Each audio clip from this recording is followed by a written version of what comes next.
In this video, I am going to share with you which is the common mistake, number one mistake that maybe most of the students, of the piano students, have when they want to play scales, and of course, how to solve it.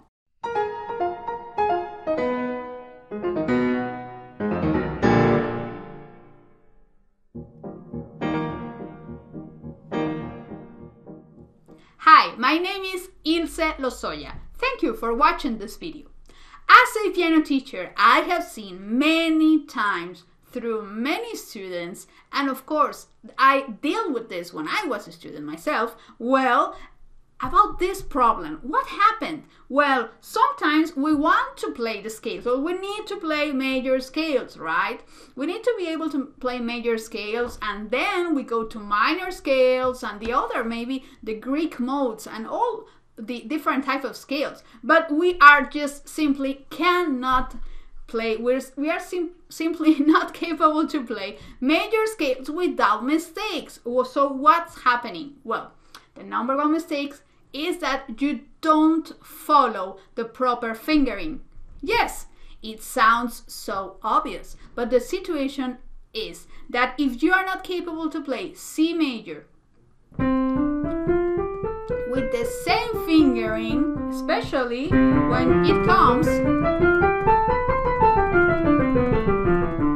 to play in different octaves, right? Different rhythmic figures. What happens is that maybe you have been playing, sometimes you change, for example, your finger number 1, you change on C, then F, and then you change again in B, then E, and you start changing the fingering. What happens is that you cannot play in a very automatic way. But not only that, because if you don't know exactly the fingering, when it comes to another key, and you start playing G major and D major and A major and the rest of the scales, well, you are gonna keep struggling with the same mistakes because you don't know how to play them. So you need to follow the certain fingering, the suggested fingering, and always follow that fingering. Believe me, if you are capable to play the C major scale, if you play separated hands, of course, in different octaves, then your left hand, right? Being careful, and then both hands, and you keep practicing without any mistake. Really slow, perfect, no mistakes. After that, you may be able to go to another key.